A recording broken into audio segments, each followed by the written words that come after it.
Hey everybody, Dr. Rick Wallace dropping in on you. I hope everybody's having a great start to their week. Look, I'm just moving around. I want to take a little time to talk to you about something that should be prevalent and consistently relevant in the community, and that's the discussion of protecting and covering our youth.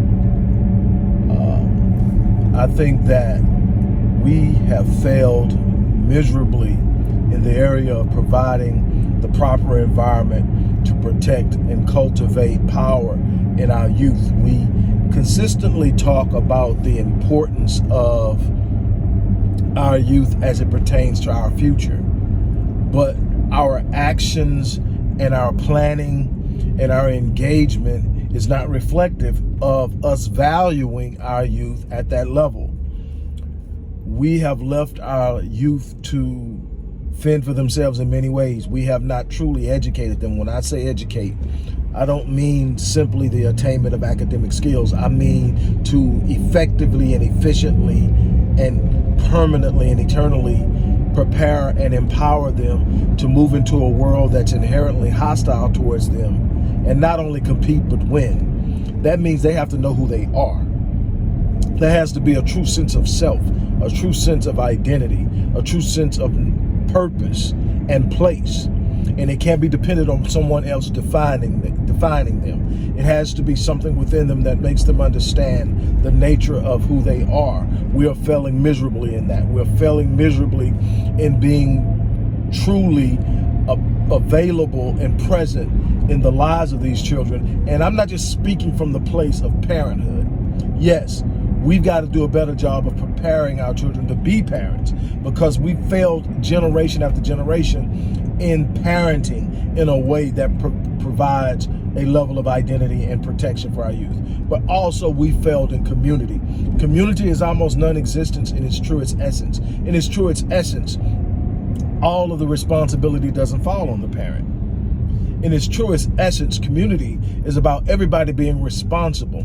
But we live in an individualized society now, where everybody is more worried about having the freedoms that they want and not having anybody impede upon them freedoms. There's no social responsibility in our communities. There's no sense of a higher responsibility beyond our own personal desires. So we want to live our lives the way we want to live our lives, and we don't want to give any consideration or accountability to how that impacts the whole. And because of that, there's no accountability on a community level. We are not holding one another accountable. We're not being involved. When I grew up in the inner city, and that means a lot of kids that weren't necessarily being reared with the same values I was being reared with, but that was a community. Everybody knew everybody. Everybody knew everyone's parents. And I could be over a friend's house playing where their parents weren't as strict as mine, that their parents allowed them to do things that my parents wouldn't. And I could get out there and start doing something with them, and the mother would come on the porch or the father would come on the porch, and they would go, "Boy, you know Miss Wallace not gonna let you do that. You know Mr. Wallace don't play that.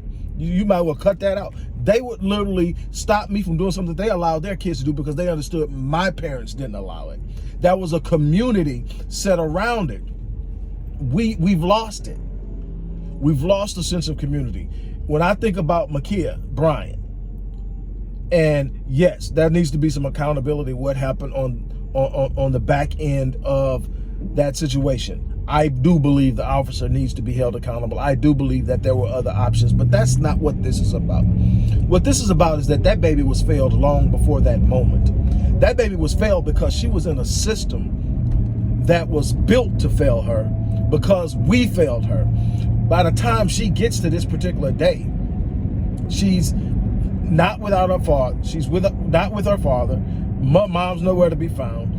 By the time she calls the police, she's already called her aunt. She's already called her biological father, and to no avail. Comes to find out that the person who she's been entrusted with as a ward of the state has brought in former foster children who are now of adult age to beat her up, supposedly because she failed to clean up. So the place she's supposed to feel safe in the house is the place that she's at most at risk.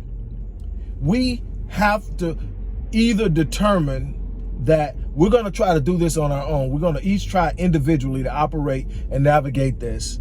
And those who make it, and those who don't. Well, I can tell you that very few make it. Very few are highly effective in navigating it.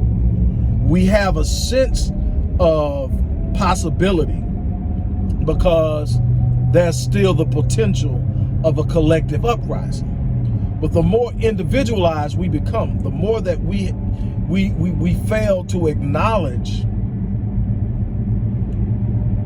the importance of one another, and we forget to operate as a social unit, the more vulnerable each one of us become as individuals.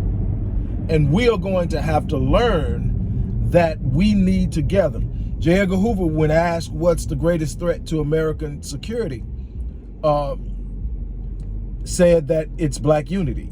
His greatest fear was that black people would unite.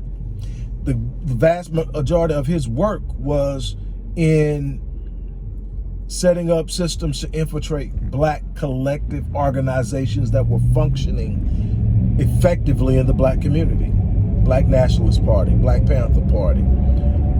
These programs represented a threat. Why? Because it was unified. It was black men standing in roles of protection and guardianship and leadership, taking the frontline roles. And the children were valued, they were covered, they were protected. We are failing our kids. It's so easy to dismiss them because of behavioral problems. It's so easy to toss them to the side because they're going to require work. It's so easy to say these kids these days without acknowledging how they got to that point. It didn't happen in a vacuum. It happened because they were consistently failed. And now we're looking at the outcome of the failure. And we can either sit up and say we're just going to keep riding it until it explodes, or we're going to do something about it to change it. That's my passion, is to be engaged in the community in a way that you start to reverse the damage. And as you reverse the damage, you begin to change the result. It's not going to happen because you wish it to happen. It's definitely not going to happen by convincing those who had a major hand in creating the environment to change it for us. This is something we are going to have to do for ourselves, or we are going to fail in every opportunity and